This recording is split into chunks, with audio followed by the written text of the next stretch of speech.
From News Channel 15, you're watching News Channel 15 Tonight with Kyle Peach. This is News Channel 15 Tonight. Hi, good evening, and thanks for joining us. I'm Kyle Peach. Here's a look at what's going on. Well, tomorrow is Election Day, and the polls will be open from 6 a.m. until 7 p.m. locally. And, of course, be sure to join us right here on News Channel 15 tomorrow night for complete election night coverage with all the local races.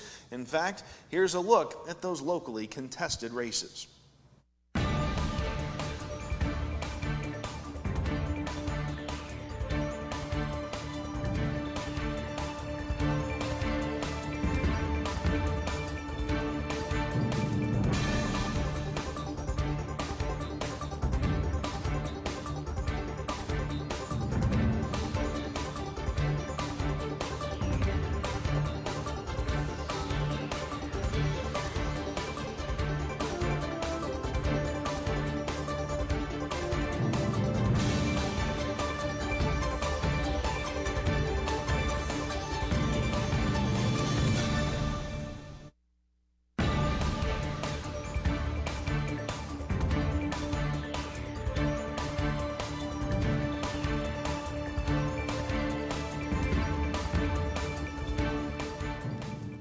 Again, those are the locally contested races. Of course, all eyes on the presidential race. We'll have all of it for you tomorrow night, our election night coverage here on News Channel 15 and streaming live at my15news.com.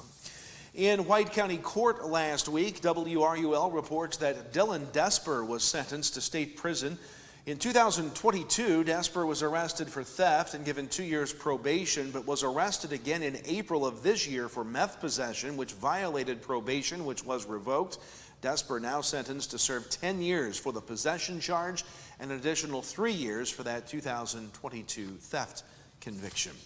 5 people were airlifted to regional trauma centers for injuries they received in a 2-vehicle head-on crash Sunday on Route 1 at County Road 1350 North in White County.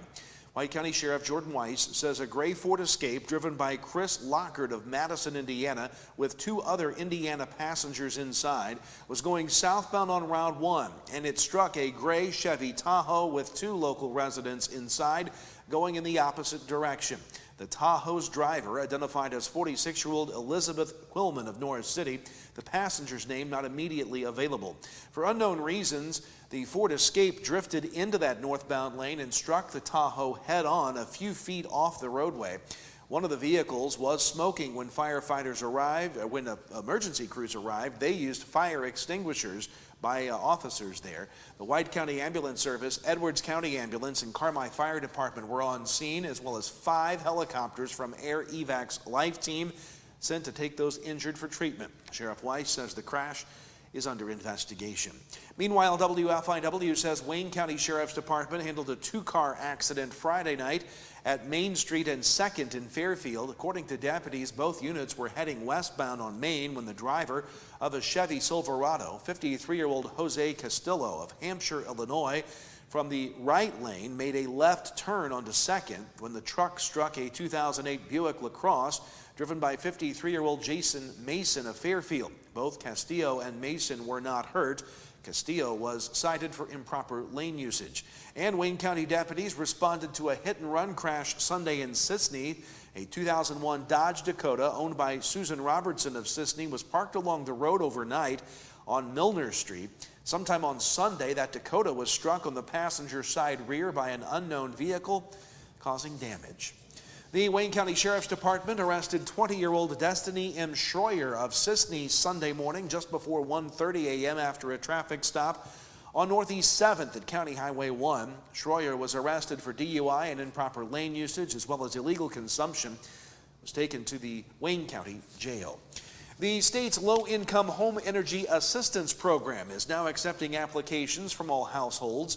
The program offers financial assistance for utility bills to low-income families. Other discounts are also available even if someone is not enrolled in LIHEAP.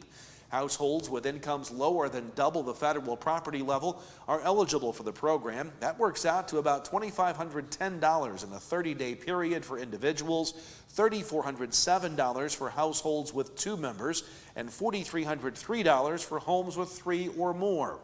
Go to CEFSE or, this one's easier to remember, LIHEAPIllinois.com to know the income limits for households with 5 or more members. And the Alny Central College Music Department is hosting its fall concert at 7 o'clock Wednesday night in the Dr. John D. Stoll Performing Arts Center. The community is invited to enjoy performances by the OCC Concert and Big Bands, along with various chamber ensembles. OCC Director of Bands Wade Baker says the program continues to go, especially with the addition of its premier recording studio. Admission to the concert is free. Donations, though, will be accepted at the door. A rainy week, and especially a rainy election night ahead. We've got your forecast coming up, then be back to talk playoff football and get you set for postseason volleyball this week. We'll be right back. Hello, I'm Andrea Lull from Robinson, Illinois. For my first appointment, I knew I chose the right orthopedic center.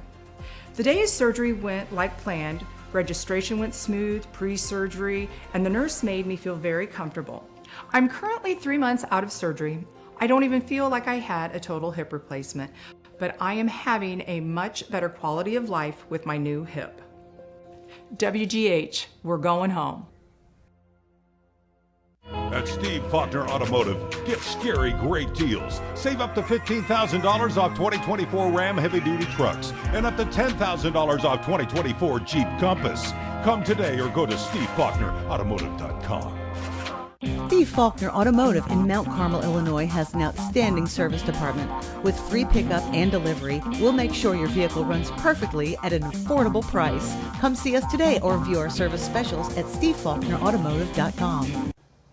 Welcome back. Time to talk weather. We do have some activity showing up on the local scan of radar here on this Monday evening. In fact, so much rain has fallen in the Salem, Illinois area. Water was over the roadway there, and we're also getting reports of that the National Weather Service has issued a flood advisory, an urban and small stream flood advisory over in Marion County due to the rain that they've seen there. This is sliding off to the east-northeast, so rain going to be impacting parts of the area, mainly along and north of US 50 tonight. Nothing severe with this, just heavy rain at times. No rain recorded in our gauge yet today at our Wabash Valley College studios. 73 our high today under a cloudy sky, 66 the low this morning. Lots of breezy wind out there as well. As we look ahead, though, we've got more rain coming our way on Election Day. Here's the main front. This is going to take its time getting here overnight tonight, but lots of clouds in the area. Generally speaking, from about 2 o'clock tomorrow afternoon through about 2 o'clock after midnight early on Wednesday morning. That looks like the best time for this rain to be over the top of us. That will exit on Wednesday, but it sets the stage for an active weather pattern for us across the region right through the end of the week and next weekend. Your rain forecast amounts from now through 7 o'clock Wednesday night. As you can see, projected generally speaking in the 3/4 of an inch range region-wide, 64 100ths the forecast there north of the area in Newton, 62 100ths in Alny, 86 100ths in Albion, 79 100ths in Carmi. Forecast for tonight, rain showers will be possible mainly north and west of Highway 50. Overnight low temperatures will be in the low to mid 60s tonight. On your election day, expect kind of a rough, nasty day. Rain, wind, nothing severe expected, but rain could be heavy at times. Highs on Tuesday will be in the mid to upper 60s. Tuesday night, the rain will continue, but it will begin to wind down after midnight. Overnight lows hovering right around that 50-degree mark, some mid 40s to the north and west. Then on your Wednesday, we'll clear things out. Sunshine, generally speaking, on Wednesday.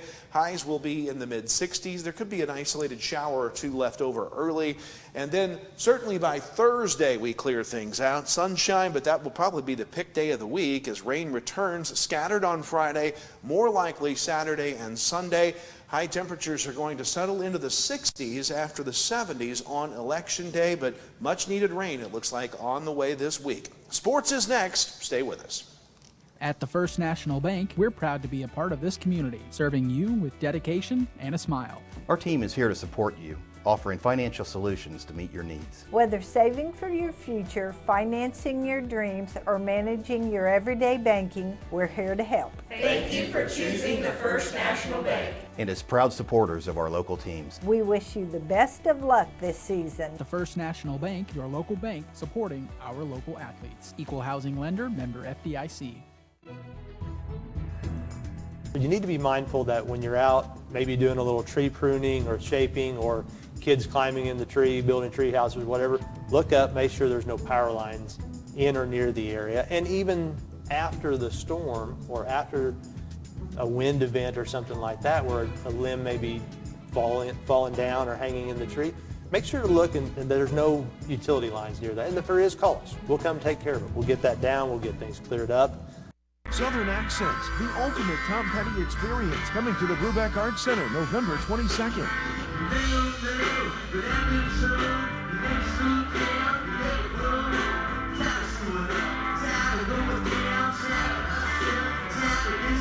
Southern Accents at the Brubeck Arts Center Theater, Friday, November 22nd at 7:30 p.m. Scan the QR code for tickets or visit the Wabash Valley Arts Council Facebook page. Welcome back. Time now to talk sports. Let's first take a look back at the Week 1 high school playoff football matchups.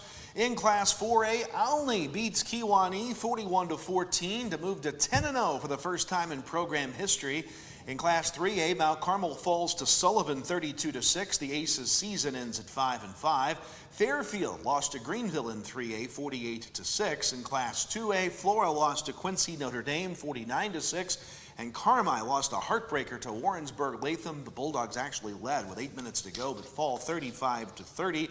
And in Class 1A, Red Hill falls to Cesar-Valier 30-6. In other games of note, Casey Westfield beat Jacksonville Rout, a private school, 39-21. So Olney will be the team representing our area in the second round. Saturday, the Tigers travel north to Normal to take on Normal University for a 4 o'clock game to be played at Hancock Stadium on the campus of Illinois State University. And you can watch our area team's first round game replays this week on News Channel 15. You see the schedule there. Tonight it's Mount Carmel and Sullivan. We'll pause the replays for election night tomorrow night. The rest will continue this week. High school volleyball sectionals get underway this week. Semifinal action begins tomorrow. Fairfield hosts the 2A sectional beginning at 6 o'clock tomorrow night. Pinckneyville takes on Newton. Then at 7, it's Carmi against Massac County. Championship there Thursday. In Class 1A, Cobden hosts the sectional with NCOE taking on Cesar-Valier Tuesday at 6. Trico takes on Edwards County at 7. The championship there is also on Thursday night. High school cross-country sectionals were this past weekend. At the 1A Benton sectional, Murfreesboro wins the boys race, and at Jonesboro the girls. Hamilton County finished 16th. NCOE was 19th in the boys race.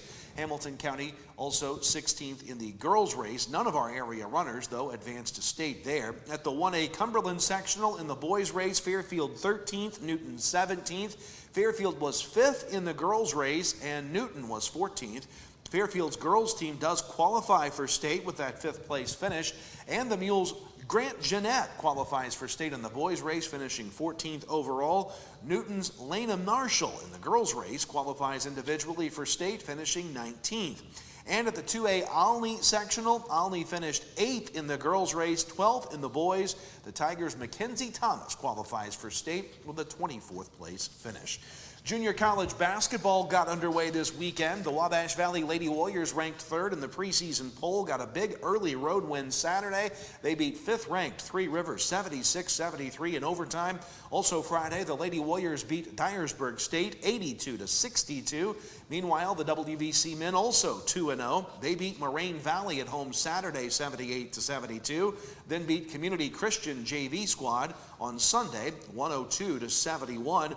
Both Warrior teams are at home for the first time Wednesday against Mineral Area. Olney Central's women and men are both off to 0-2 starts. The men lost Friday to Columbia State 93-90. Then Saturday to East Mississippi 79-75. They play at Malcolm X in Chicago Wednesday. The OCC women lost to Three Rivers Friday 82-55 and to Dyersburg Saturday 72-57. They're at a shootout at Lakeland on Saturday. See you tomorrow night for election night coverage right here. Go vote and tune in tomorrow night. We'll see you then.